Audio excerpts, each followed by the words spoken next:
Mr. Gray's Gettysburg, a Murder Mystery by Wayne Erreca. Act 2, Scene 1. The lights slowly rise on Mr. Millstone as he studies notes in a hand. As Thornton walks in with his hands shackled and sits at the table, he inquisitively looks at a brown paper bag on the table. I thought you would enjoy a sandwich from Mrs. Tilley's kitchen. She has a long-standing reputation for barbecued beef on baked white bread. Feel around in there and you will find a dill pickle. It should beat anything you're eating in here. Thornton doesn't hesitate looking in the bag.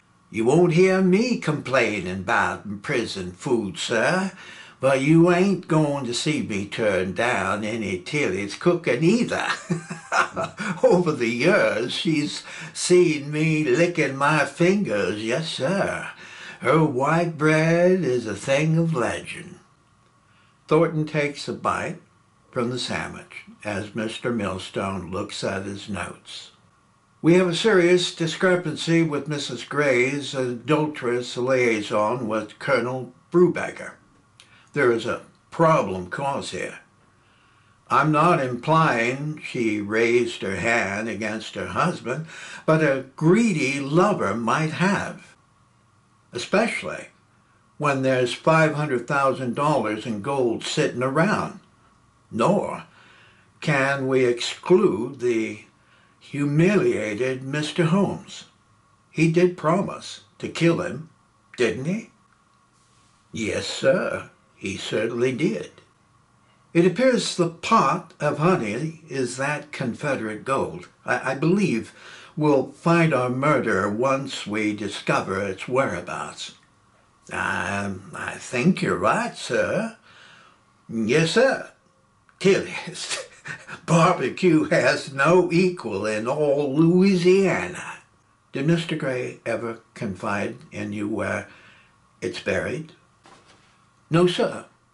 He never shared things like that to me. Who did you hear it from? It was at one of his Thursday night card games. Who was there?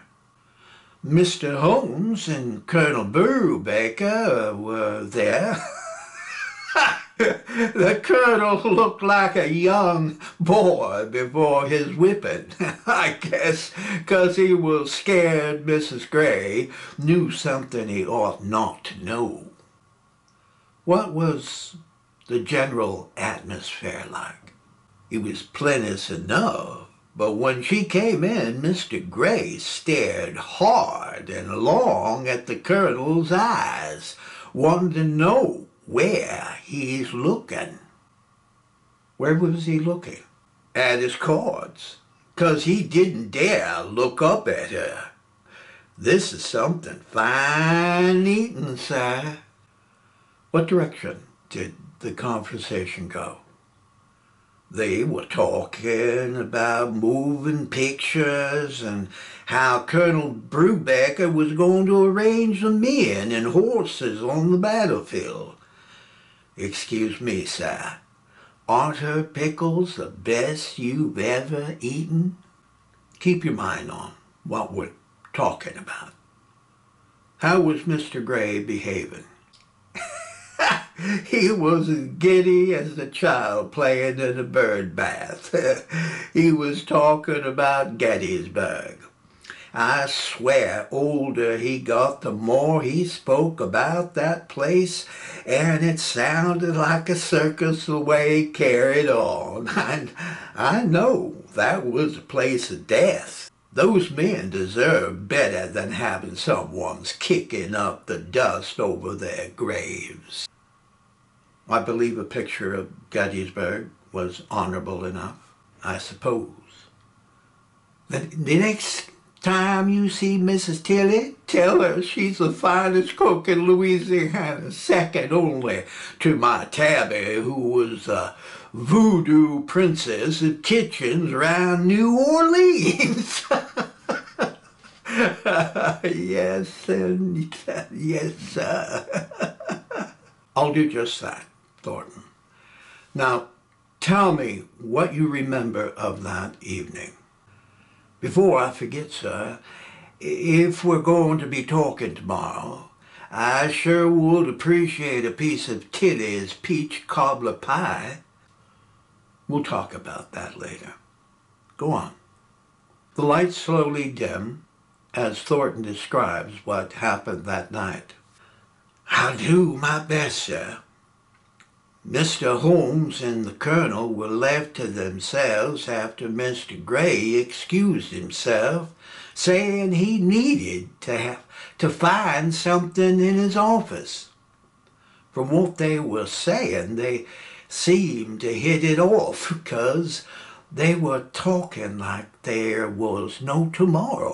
Yeah, it was kind of nice seeing these two gentlemen smiling for a change. Mr. Gray could be like a dark cloud, so I figured they didn't miss him any. Yes, sir. The lights dim to black.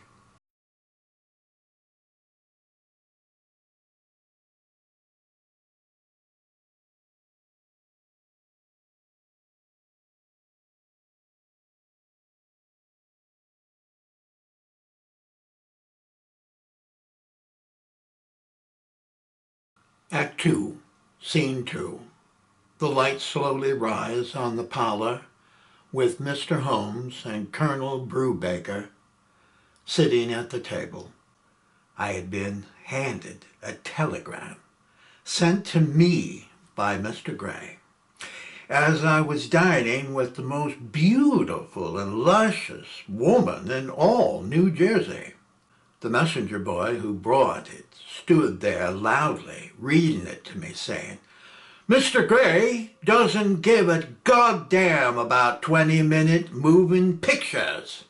He just watched an Italian picture called Quo Vadis, which is a 2-hour picture, and he won't stand for his Gettysburg to be a second shorter. It's to be 9 reels or you're fired. Oh, God. The audacity of that young man. Precisely. Then the little bastard had the nerve to stretch out his measly paw for a tip. Tell me you didn't. I did, but only because my lovely lady found him irresistibly cute. Oh, God. She's an actress, right? Yes. Yeah. In my business, the roads are paved with them. Anyway, I know. Does the Biograph girl ring a bell? You're jesting, sir. Florence Lawrence is no mockery. How did you pull that off? I left the Champion Film Company for a better position at the Victor Company and was hired as an assistant director on her new film. She happened to need a chaperone for lunch while being interviewed by the press, and lucky I was chosen. How did it go?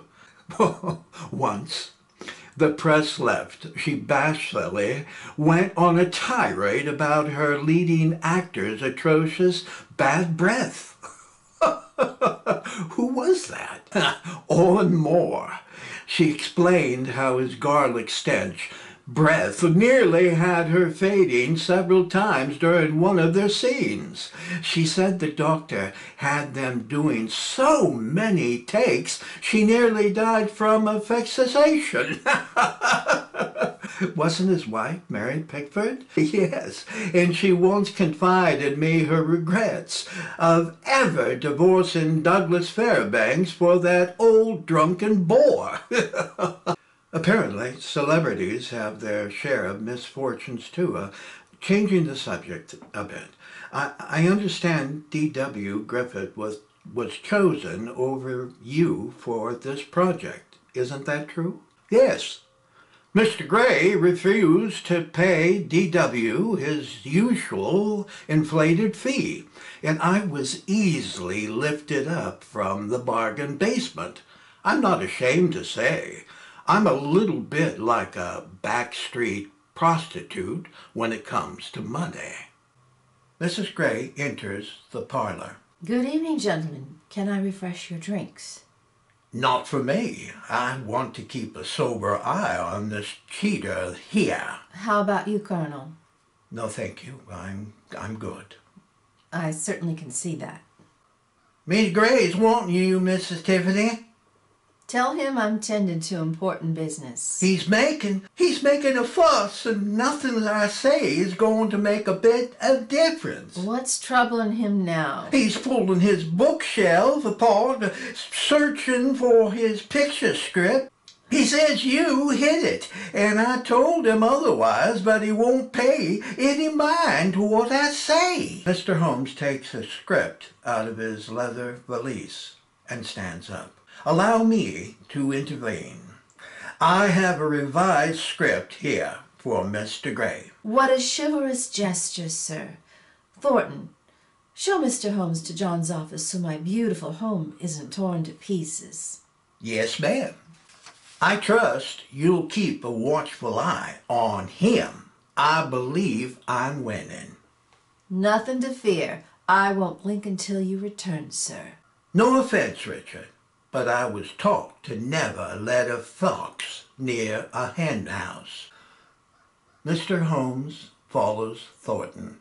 Mrs. Gray slowly moves to the Colonel.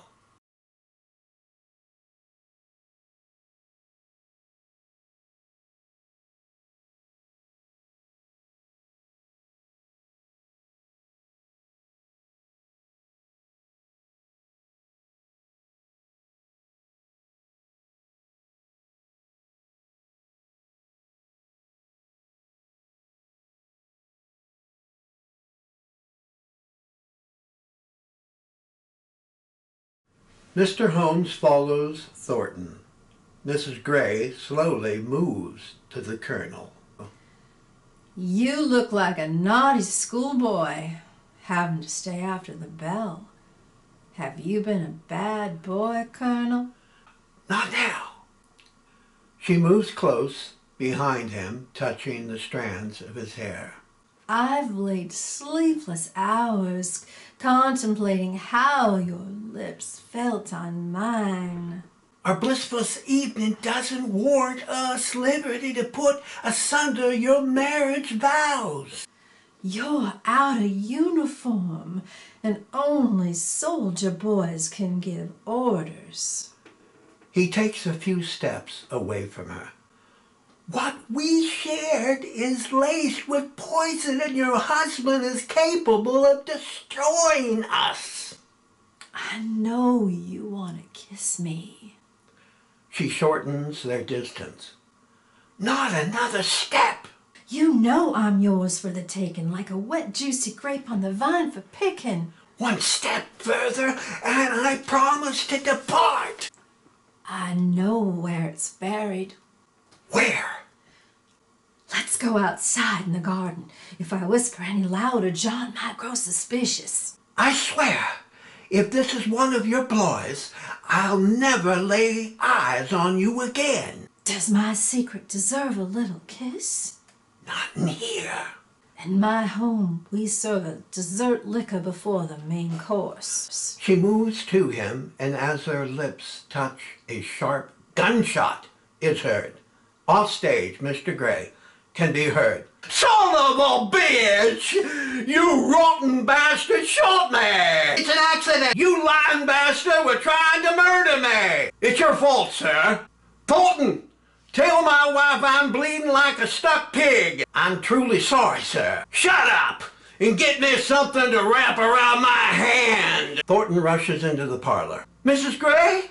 Mr. Gray's been shot. You best come. Is he dying? No, ma'am, but there's a lot of blood. Hurry back and make sure he's not bleeding on my new oriental carpet. Thornton exits as Mr. Holmes rushes into the parlor. I must be crazy to work for a man like him. What happened? He's not dying, but nothing a shot of whiskey can't cure. How did he get shot?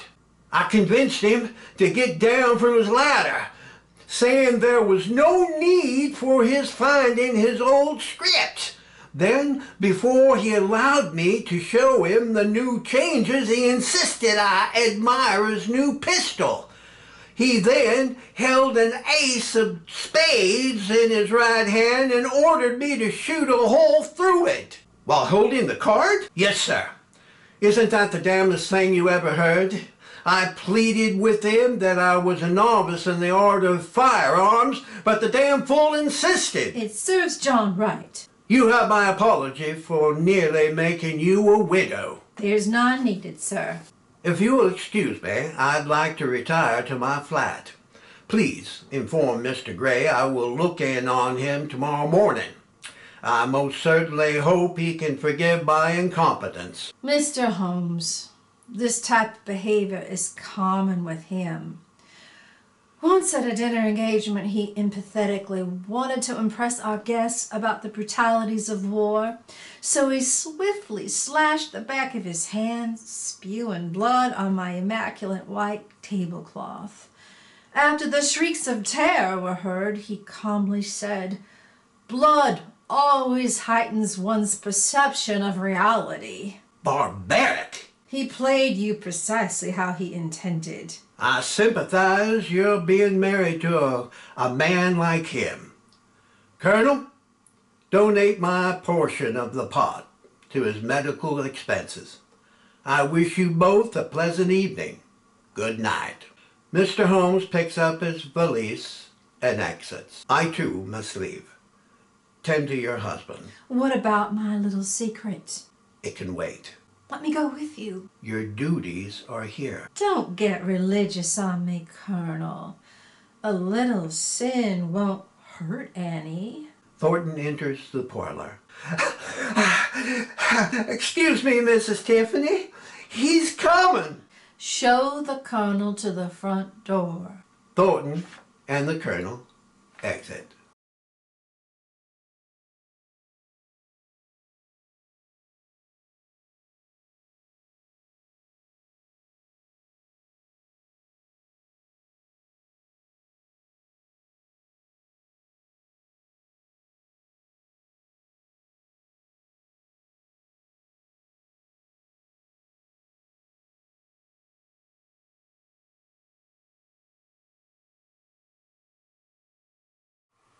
Mrs. Gray strolls to the table, picks up all the money, folds it, and stuffs it in her garter belt. Mr. Gray enters the parlor with a bloody bandage wrapped around his hand and pours himself a brandy. What the hell kept you? I was seeing our two guests off. I bet you were. Good night, John. She moves to exit. Stay here and have a drink with me. I'm too tired. She continues to exit. You look wide awake to me. Stay a while. But I'm dreadfully exhausted after your cheerful entertainment. She once again moves to exit. Do as I say!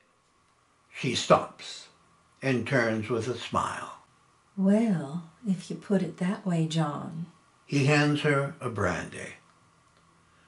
I know you're kind, always looking for an edge, weighing the odds in your favor. Your unassuming smile can disarm most worthy men. Why did you marry me? Your daddy was indebted to me, and I liked what I saw. Then we solidified a gentleman's arrangement like a good old Yankee capitalism. When he passes from this earth, I will leave you. But if I'm lucky, you'll be feeding the worms before my daddy ever does. If you weren't so beautiful, I'd be offended. I fornicated. with Colonel Brubaker on the night of your birthday. He pours brandy in her glass. Here, this should loosen your viper tongue a bit.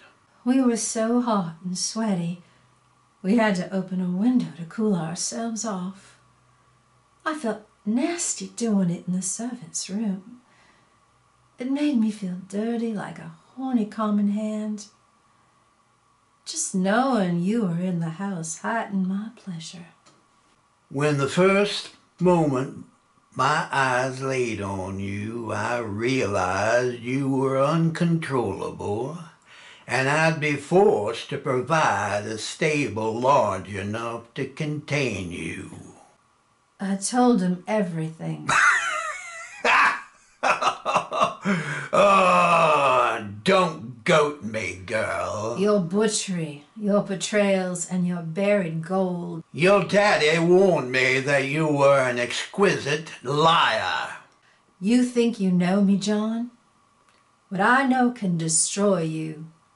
My demise will come soon enough.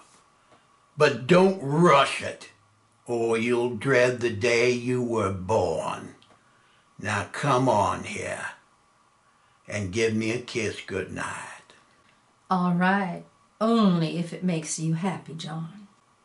Tiffany reluctantly moves to him, and as she leans forward, he forcefully grabs her face. You can hump like a bitch in heat, but you better purr whenever I call you. Now, wash up and make yourself smelling sweet for when I come to you. Act 2, Scene 3. The lights slowly rise as Mr. Millstone is heard. Now stop right there. Something doesn't seem right here. I have known Mr. Gray long enough to know this type of behavior is grossly irregular, and it's beyond my comprehension the way you painted his wife. You lower their moral fibers beneath a gutter snipe. I'm trying to save your neck from stretching. From here to Alabama, and all I'm hearing is misleading embellishments. What's going on here, Thornton? Are you yanking me by my nose? No, sir. No, sir. Those are the facts. As true as I was born for my mama. As I said, I ain't lying. No, sir. I seriously have doubts about you. You keep touching around his gold. Do you realize you're defacing his memory by implicating him as a common thief, traitor, and despicable murderer? This man was more than just your employee, but he was your daddy. Yes, sir, he surely was. But I don't understand why people change for the worse. I guess time rots some things while making others beautiful. I don't figure I got an answer why that is. Do you? Well, let that lay for now. In assessing everything you've shared, I believe your only hope is unearthing the whereabouts of that Confederate gold. Oh, you think so, sir? Yes, I do. The jury will have more confidence in what you've said. Finding the gold will free me, sir? Let's say it will balance things more in your favor. Why, I'm real worried about Mrs. Tiffany, though. The gold has nothing to do with her. Oh, if they catch it with her, it will be. Tell me where it is, and we'll keep her out of it. The jury will be more suspicious of Mr. Holmes and the Colonel anyway. You think so, sir? From your accounts, I believe the court will be very interested hearing what these two gentlemen have to say, especially the Colonel wanting to take his wife and buried gold. You promise you'll protect her? When we offer the information, there is no telling how the worm will turn. You have my word of honor. I will do everything in my power to shield Mrs. Gray from suspicion. Do we have an understanding? Yes, sir, we do. If I fetch up the gold, you'll make things right for her? Not for her, but for your freedom. It sounds too good to be true, sir. Trust me, all the facts point in the direction of the colonel. I'm caught between a rock and a hard place, sir. I give up the gold and they'll know Mr. Gray done a bad thing. But I suppose he won't think any lesser of me as an account he's a dead man. I guarantee you'll soon be sitting on one of Tilly's stools having a piece of peach cobbler pie. Take us to the gold, Thornton, and you'll be a free man. Well, sir, I overheard her talking with the colonel on the night he died. He was there? Yes, sir. That puts him directly in the place and time of the crime. Go on, Thornton. The lights began to slowly dim. I stayed up awake until nothing was rustling, but then heard soft footsteps coming down the staircase. It sounded like Mrs. Tiffany, but I don't know why she's up. The next thing I heard is a key turning in the front door lock and heavy boots shuffling across the hardwood floor into the parlor. It didn't sound like Mr. Gray, so I got out of bed to get a better fix on what's stirring. The lights dim to black.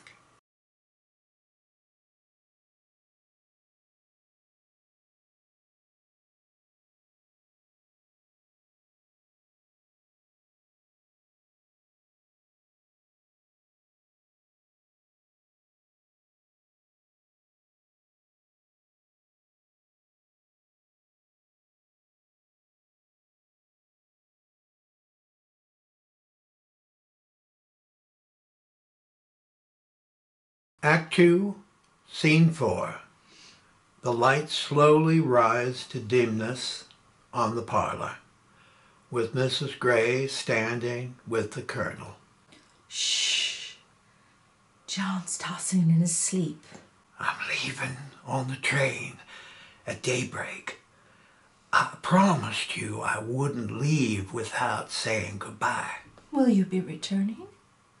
No. I've given all my necessary notes to Mr. Holmes.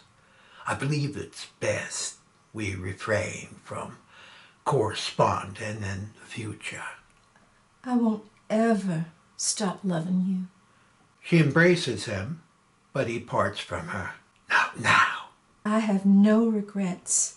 We were the authors of our souls, and only cowards let others write their fates. I have to go. He begins to exit. I'll die without you. Forget you ever loved me. Goodbye, Tiffany. He exits, leaving her quietly crying as the lights dim to black. Act 2, Scene 5. The lights abruptly rise on Mr. Millstone. What about the gold? That's all that was said. There's an oversight ignoring what you said earlier. I'm sorry if you're angry, sir. What about the gold? They sure as hell will hang your murdering ass if you don't get down to finding it. Yes, sir, I know they'll hang me dead, all right. Without the gold, there's no defense. It's your life. We're talking about it. I know where I'm sitting, sir. The Braden, your hangman's noose, while our time is dwindling. I'm grateful for everything you're doing, sir. You're no freer than you were 2 hours ago. Let me tell you something that happened on that same night. Of the murder? Yes, sir, on the same night. It must have been while she retired to her room. It seemed like hours. She cried. Oh, poor Mrs. Tiffany. I ain't ever known a heart could break like I heard that night. I must have slipped off 'cause I was aroused when hearing tempers flaring from the parlor. I don't know when or why Mr. Gray got down there, but it was definitely his voice, along with an angry Mr. Holmes. The lights dim to black. Act 2, Scene 6. The lights slowly rise on a heated argument between Mr. Gray and Mr. Holmes. You gave me your word, sir. Apparently, you're not bound by any decency. Watch your tone, Mr. Holmes. You dishonorably lied when saying you would provide me half a dozen horsemen over the bridge. Who gives a damn what the hell you're wanting? It's my picture, and I'll do whatever I choose to do. We had an agreement, sir. I informed you that we lost valuable shooting time that's coming out of your pocket. How dare you barge into my home at this unseemly hour? It's my money, my horses, my wagon, and I can blow the whole damn bridge up if you keep whining. For that matter, I even own your miserable sad ass. I feel betrayed, and I have a good mind to walk off your picture. You do, and I'll destroy you, Mr. Holmes. I won't be bullied. He rushes at Mr. Gray, grabbing him by his robe. Get your dirty hands off me, you Yankee bastard! I'll kill you! Damn you, sir! The lights abruptly go black, remaining so for a few moments. Act 2, Scene 7. The lights slowly rise as we hear Thornton's laughter.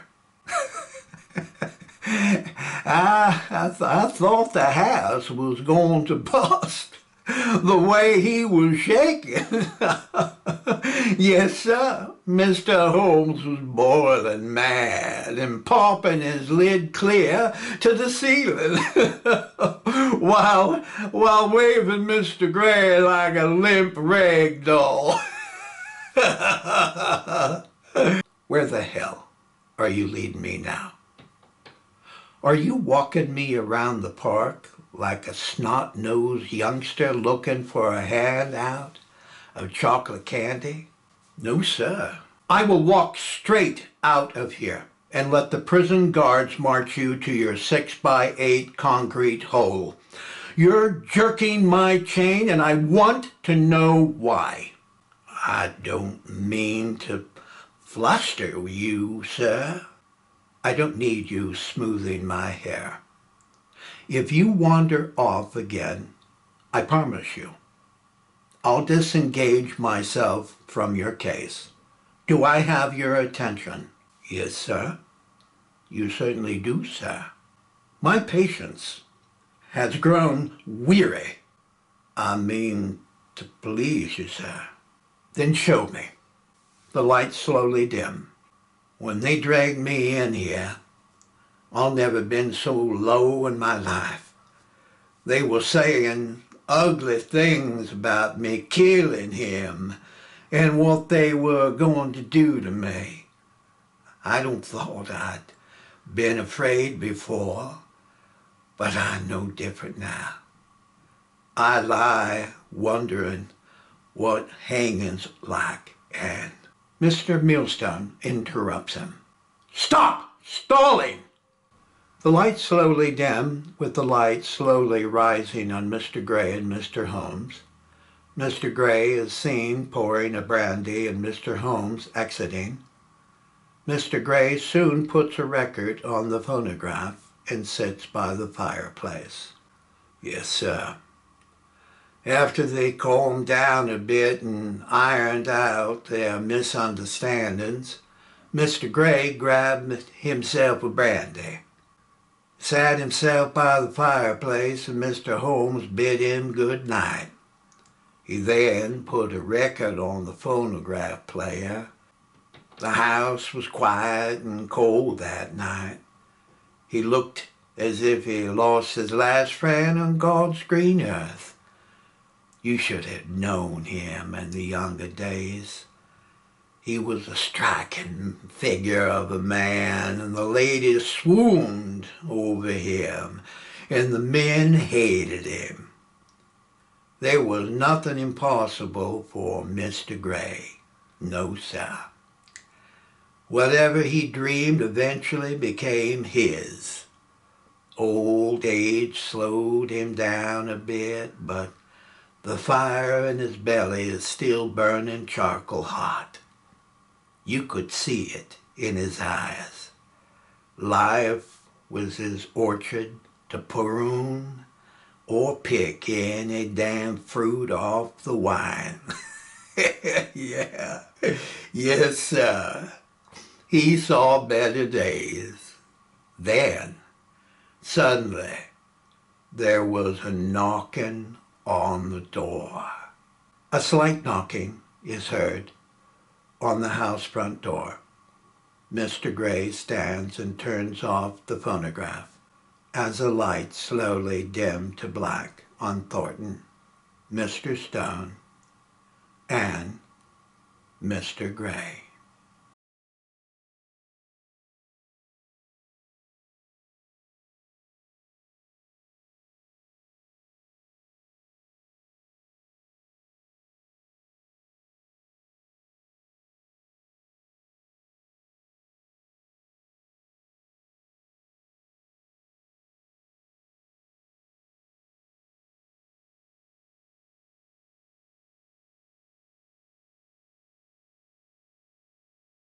Act 2, Scene 8. The lights abruptly rise on an incensed Mr. Millstone. Stop right there, Thornton. I warned you. The way you conveniently bouncing from story to damn story is perplexing me. We won't meet again until our day in court. He grabs his briefcase and begins to exit. I got more to say, sir. You're trying my patience. The night of Mr. Gray was murdered, I hid under the staircase. I could see and hear almost everything. Get to the point. Miss Gray loved playing that song mostly on nights he was alone. Mr. Tiffany always complained about it being so depressing and didn't want any part of it. She always said, if it don't have no bounce, then ain't worth playing. Of course. Oh, Danny boy, the pipes are calling. From glen to glen and down the mountain side, the summer's gone and all the roses falling. It's you must go and I must bide. I liked it. I guess that makes me moody. Where's this going, Thornton? It's going, sir. As I said, he was sitting in the fireplace with a glass of brandy listening to Danny Boy. That's already been established. The lights slowly dim. He gets up from his chair and moves to the parlor doorway and just stops dead in his tracks. It was plain to see he was a little spooked when hearing footsteps coming his way out of the dark. The lights dim to black. Act 2, Scene 9. The lights slowly rise on Mr. Gray. Who's there? Walking into the parlor is Mr. Millstone. I hurried as quickly as possible, sir. I hope I'm not too late. It's already late and it can only get earlier. Don't fuss about it. I brought all the necessary papers you requested on Mr. Holmes' contract. Good boy. Care for brandy? I had better not, sir. Thank you for the offer. Choose a sober lawyer who doesn't swim in a bottle, and your odds of drowning from dead are greatly reduced. I salute you, sir. Mr. Millstone opens his briefcase, taking out several papers.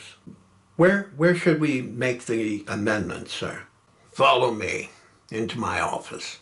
I have something interesting to show you. Yes, sir. The lights slowly dim to black. Act 2, Scene 10. The lights slowly rise on Mr. Millstone and Thornton as they quietly look at one another. I know why you were there, sir. Do you seriously believe by fabricating another lie is going to free you? I know the truth, and that's what I'm telling. Who will believe you? My tabby always said, do the telling, straight and true, and it'll always find a believing ear. Let's hear it then. Lights slowly dim. I swore never to crawl under that staircase again, 'cause my legs cramped up until I wanted to scream. I guess that was my punishment for being so nosy. Yes, sir. After about 10 minutes, I heard you come back into the parlor. The lights dim to black. Act 2, Scene 11. The lights slowly rise on Mr. Gray and Mr. Millstone. Let's make this clean and simple. As a result of breach of contract, Mr. Holmes is hereby relieved of his duties as film director and henceforth is not eligible for payment. Make 2 copies, one for his agent and the other for Mr. Holmes. No Yankee bastard will ever accost me in my home. Yes, sir. I appreciate your assisting me at this late hour. It would have been a sleepless night had it waited until morning. I'm grateful, sir. There's one issue I'd like to share. Mr. Holmes is due wages for work already rendered. Should we include a check in his letter? No. If he likes fighting so much, let the bastard sue me and claw and whimper for his money. This will be a lesson for that damn Yankee that the old Dixie never lies down. Yes, sir. If I may excuse myself, I'll be on my way. He shakes Mr. Gray's hand and starts to exit. Hold on a minute. This old body of mine will be holding court with a bushel of worms soon enough. Ease yourself back in that chair and humor this old son of the Confederacy a spell. Yes, sir. He puts his briefcase down and sits. Take a wild guess. Who was the original owner of that chair you're sitting in? I would guess it being a Civil War general. Is it General Robert E. Lee? Now there was a man born to sit on a horse. His confidence and pride throughout the ranks led men to excel far beyond their natural caliber. He was a man of courageous perfection. I never forgiven him, though, for losing at Gettysburg. No, sir. That was one fight we should have left alone. But I'd march into that bloody hell again if he ordered it. He had his reasons for fighting, and I had my orders. See how simple war is? Yes, sir. Go on now. You must be tired. We old soldiers never seem to tire telling our stories. Let me walk you out. Mr. Millstone picks up his briefcase, then puts it down. Before I go, sir, may I ask you a question about a rumor being passed around of lost Confederate gold? Where did you hear a rumor like that? I'm embarrassed to say, sir. Well, don't blush on my account. I overheard your wife talking about it. Mr. Gray's eyes squint. She let the cat out of the bag, huh? It's really no business of mine. I'm sorry I brought it up, sir. He picks up his briefcase. Your reckless youth is showing, boy. I believe so, sir. What exactly did you hear? She spoke softly, so I couldn't gather much. You're worrying me. What I heard will remain a secret, sir. I'm afraid that's not good enough. Have you ever played Russian roulette? No, sir. I haven't, sir. Mr. Gray pulls a small wooden box holding the dueling pistols from the drawer. He lifts one out. A handsome piece of craftsmanship, wouldn't you agree? Yes, sir, but I really must be going. He starts walking to the parlor doorway. What's the rush? Mr. Gray lifts the pistol and aims it at Mr. Millstone's head.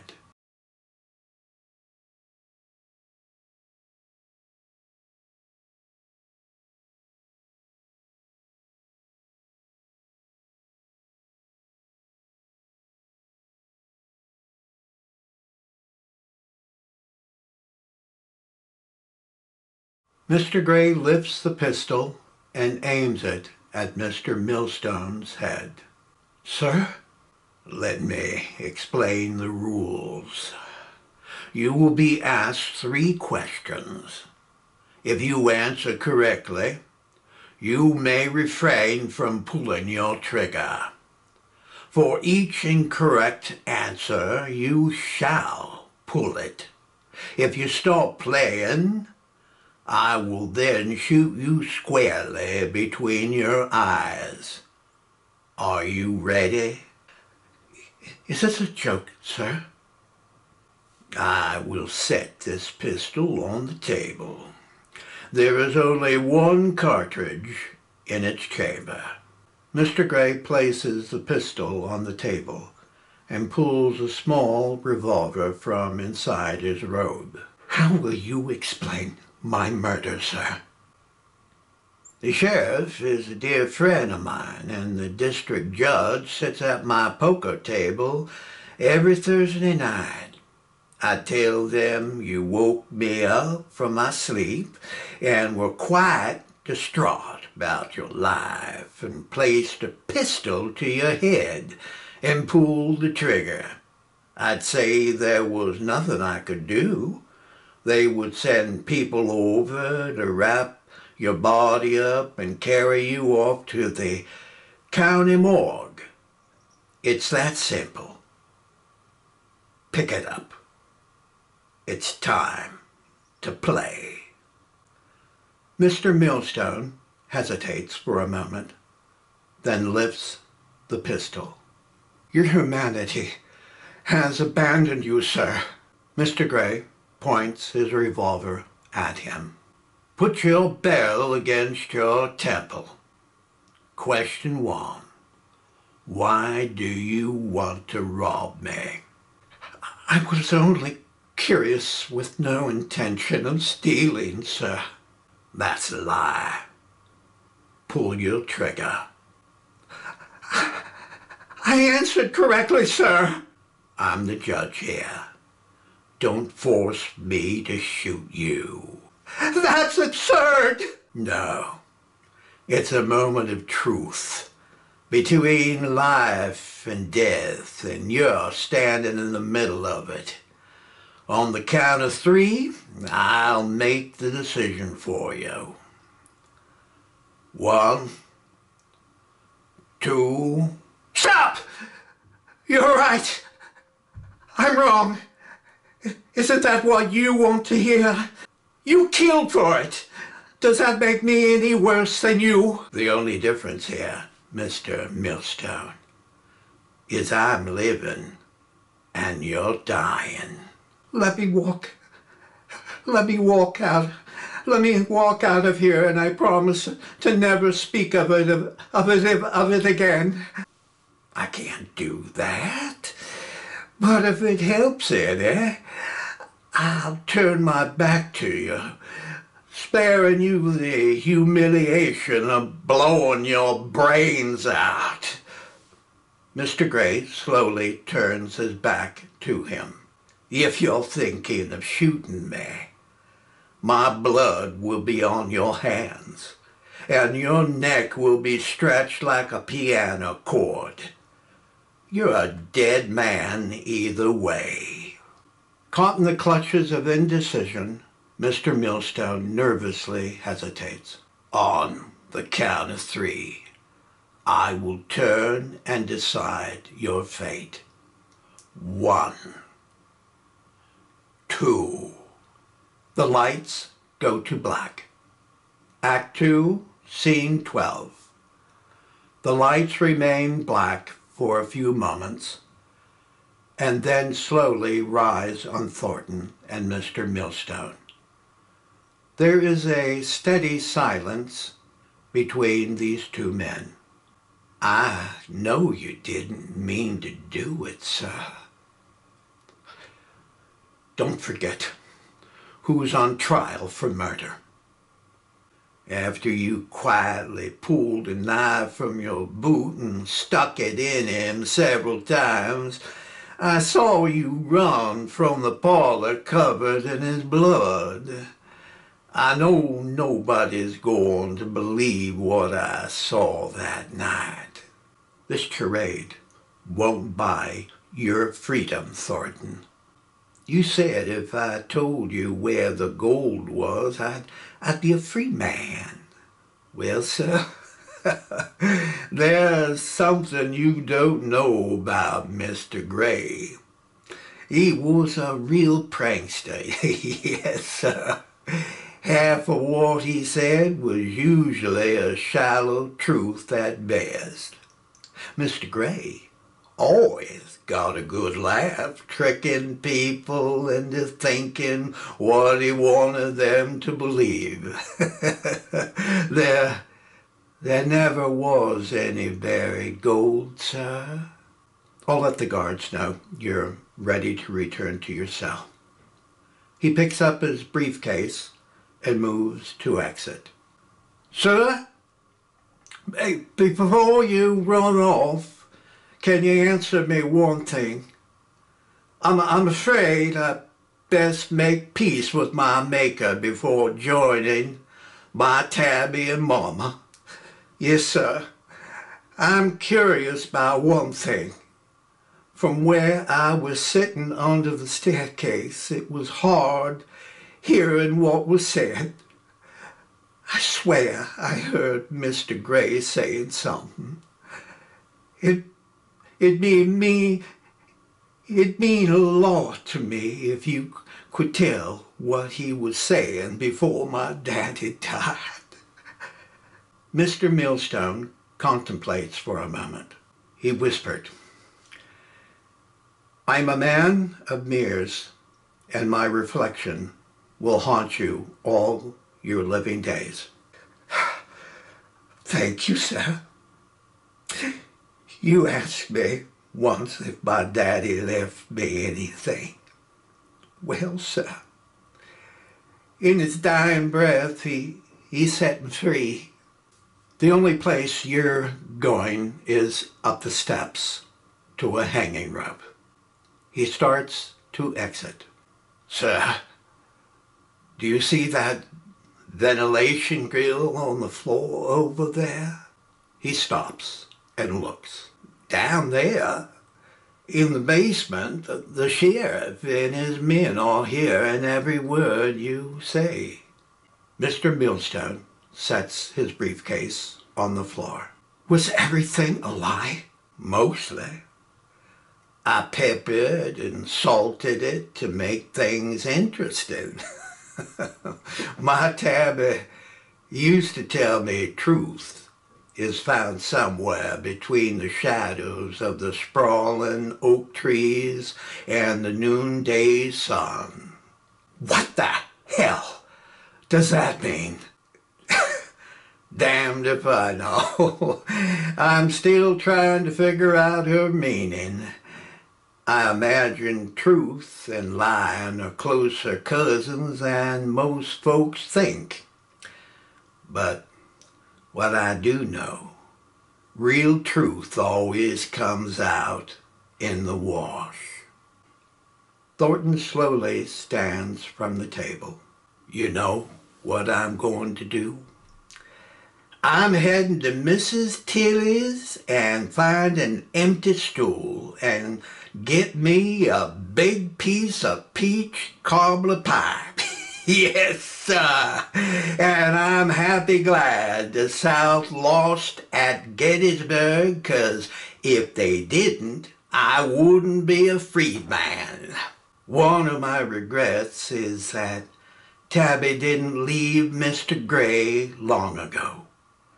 In many ways, he was just plain out wrong on almost everything.